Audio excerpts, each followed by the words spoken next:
Close your eyes for a second. I want to take you back. Maybe it's a playground, gravel crunching under your sneakers. Maybe it's a locker room that smells like sweat and floor cleaner. Or maybe it's just the kitchen table. You've scraped your knee or someone shoved you or you're just overwhelmed. The heat rises in your chest. The tears start stinging your eyes. And then you hear it. It just cuts through the air. Man up. Don't be so emotional. Stop being a crybaby. You're fine. It's not a question, is it? It's a command. It's a command, exactly. And in that moment, something just clicks shut inside. You learn right then and there that the tears are the enemy. So you swallow them. You learn to bury the stress, the fear, the sudden pang of loneliness. You bury it deep, thinking if you just pile enough dirt on top, it'll, I don't know, decompose. Fade away. Yeah, fade away with time or a good night's sleep. But biology doesn't really work like that.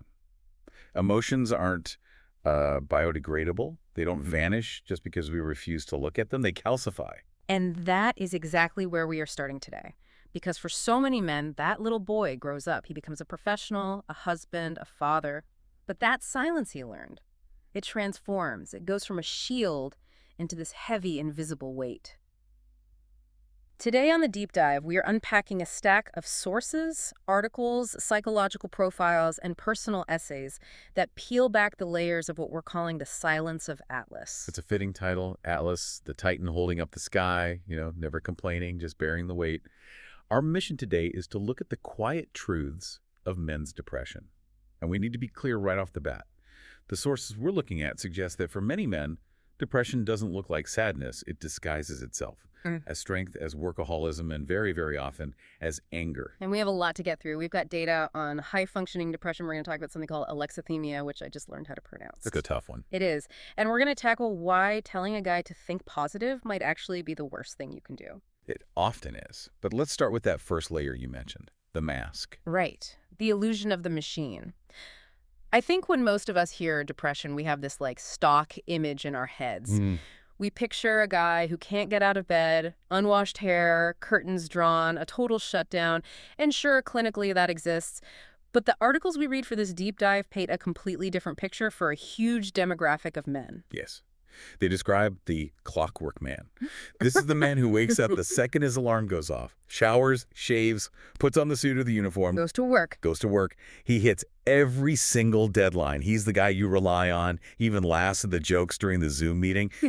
To the outside observer, the machine is running perfectly. But inside the casing, the gears are grinding. Or worse, they're just spinning in a vacuum. The sources refer to this as high-functioning depression or sometimes smiling depression.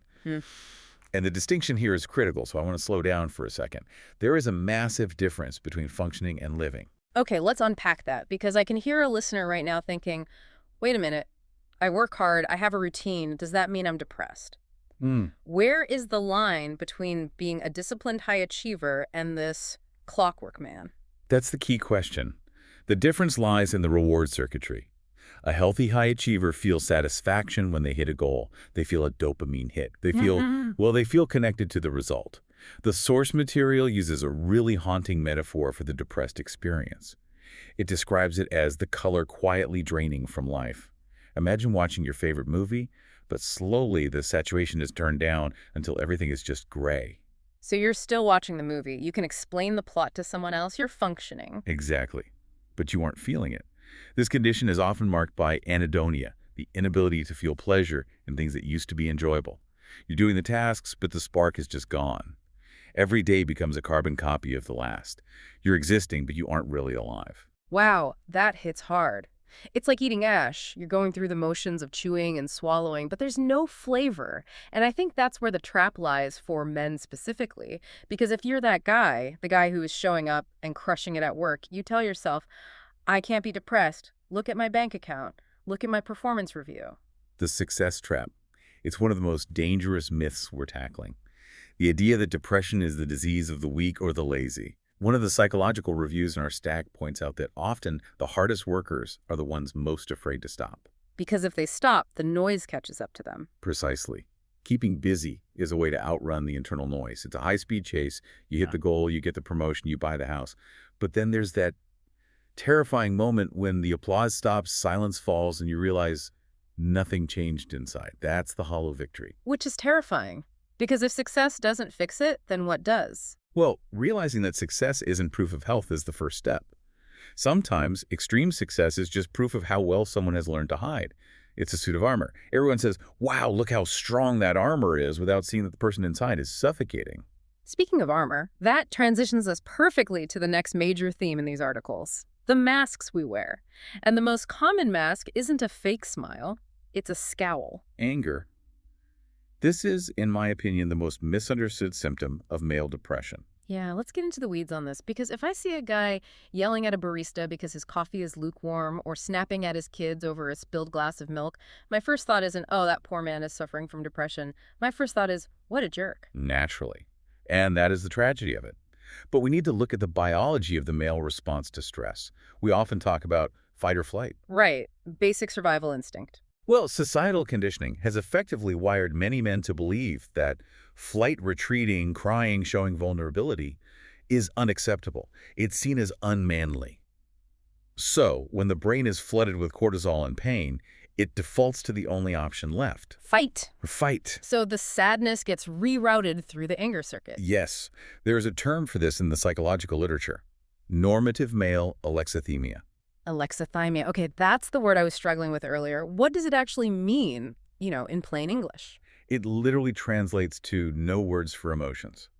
It's a difficulty in identifying and describing feelings. If a man doesn't have the vocabulary to say, I feel lonely, or I feel overwhelmed, or if he just feels unsafe saying it, the body expresses it as irritability. That makes so much sense. Think about control. Sadness feels passive. Sadness feels like something is happening to you. It feels like you're losing. Right. But anger feels active. It has energy. It's a surge of adrenaline. It feels like you're doing something about the problem, even if the problem is just a cup of coffee. Exactly. Anger feels like control. So underneath that guy snapping about the coffee is often exhaustion, fear, or a deep grief that never got room to breathe. But his mind converts that pain into the only acceptable currency he has, aggression. He's not actually angry at the coffee. He's drowning. And thrashing the water looks a lot like fighting. Crashing the water looks a lot like fighting. Wow, that reframes so many interactions I've seen. It's the myth of strength all over again. The internal monologue is telling him, tough it out, don't let them see you crack. And that leads directly to the fear of pity. The sources highlight this explicitly. Men often choose silence because they are terrified of being pitied. They view asking for help as surrendering, as losing the wheel. But the expert perspective here is a total inversion of that. Asking for help isn't losing control. It is the act of taking control back. That's a huge shift in perspective. You're not admitting defeat, you're calling in reinforcements. But okay, so let's say a man does realize something is wrong. He feels the grayness, or he realizes his anger is actually sadness. He tries to talk about it, or maybe he just talks to himself. What's the standard advice he gets? Snap out of it. Oh, I hate that one. But I'm guilty of doing it to myself. Come on, man, snap out of it. Think positive. Look at how good you've got it. You have a roof over your head. Be grateful. It's the snap out of it fallacy. It is toxic positivity in its purest form. And one of the essays in our stack gives us a metaphor here that is just visceral. I want you to visualize this. Imagine you are standing in a pitch black room. You cannot see your hand in front of your face. Now imagine someone standing outside the door screaming at you to turn on the lights. But there is no switch. Or you can't find it. The source says you can't force light into a room by shouting at the dark. That's essentially what we do when we tell men or tell ourselves to just choose happiness. And it actually makes it worse, doesn't it? Because now, not only are you depressed, but you're also failing at fixing it. Precisely. It creates a secondary cycle of guilt and shame. The man thinks, I'm trying to be happy. I'm working out. I'm listening to the motivational podcast. I'm writing in the gratitude journal. Why do I still feel this heavy weight? Yeah, he starts to ask, what is wrong with me? Why am I broken? It becomes a moral failing in his head. And this is the critical distinction the medical literature makes. Depression is not a command problem. You cannot order your brain to stop being depressed any more than you can order a broken leg to knit itself back together in 10 seconds. It is a care problem. Your mind is asking for care, not commands. Your mind is asking for care, not commands. I want to let that sit for a second because I think that's the pivot point. If we stop shouting commands, we have to start actually talking. And that brings us to the final piece of the puzzle, and probably the hardest one, breaking the seal. The barrier of language. Yeah. We talked about alexithymia earlier, the lack of words. I look back at my own life or my friends, and we literally weren't taught the language of vulnerability. We have 1,000 words for sports stats, or mechanical issues with a car, or the nuances of a craft beer. But for how we feel, We got nothing. It's emotional illiteracy. Not by choice, but by design. Why? So what happens? Men joke. The sources talk about using humor as a deflection shield, or they distract. Let's just watch the game. Let's just get a drink. Anything to keep it light, never real. Because if we make it real, if we say it out loud, it feels dangerous. But here's the physics of emotion. Feelings do not disappear when ignored. They wait. They are patient. And they accumulate pressure. Think of it like a boiler system. If you keep sealing off the valves, the pressure has to go somewhere. Eventually, the pipe bursts. That's the heart attack, the breakdown, or the sudden rage. So talking isn't just sharing, it's venting the tank. Correct. The act of speaking, simply putting words to the sensation, isn't about complaining. It's about physics.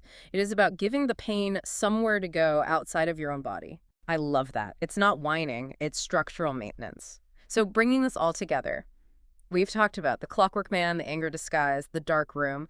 If we strip all that away, we need to redefine what it means to be a strong man, because the old definition, the Atlas definition, is just crushing us. The old definition is, strength is hiding pain. Strength is the wall. But the new definition, supported by everything we've read today, strength is what survives the pain. The strongest thing a man can do is admit he is not okay. That admission requires more courage than silence ever will. Silence is safe. Silence is hiding. Speaking is brave. It really flips the script on the whole man-up thing from the intro. Real strength isn't about being invincible. It's about being resilient. You don't have to unlearn being strong. You just have to redefine what strength actually looks like in the real world. And realize that depression doesn't erase your worth. It doesn't make you less than. It just means you've been carrying too much for too long. You are a human being, not a mule. You are allowed to set the load down. So let's bring this home. If you are listening to this right now, yes, you with the earbuds in, maybe driving, maybe walking the dog, and if any of this deep dive felt like we were reading your diary, if you felt that sting of recognition on the back of your neck, then this is the call to action. Reach out. It doesn't have to be a grand declaration. It doesn't have to be a Facebook post. It can be a text to a friend. It can be making an appointment with a therapist. It can be just telling your partner, I'm struggling. because silence has never saved anyone. That's the takeaway from every single source we looked at. Silence keeps the machine running until it breaks. But honesty might actually save a life. And consider this. By speaking up, you aren't just helping yourself. You are giving permission to every other man in your life to do the same. You are breaking the cycle of the man-up command for the next generation. You're turning on the light switch for someone else, too. Before we go, I want to leave you with one final thought to mull over. Something that stuck with me from the reading. We spend so much of our lives fighting our emotions, treating them like enemies that need to be defeated or walls that need to be breached. But what if we shifted that view? Go on. What if we stopped viewing our emotions as enemies and started viewing them as messengers? That changes everything. Pain, sadness, even that anger, they are messengers sending a signal from the deepest part of you. They're trying to tell you what you need. A need for rest, a need for connection, a need for change.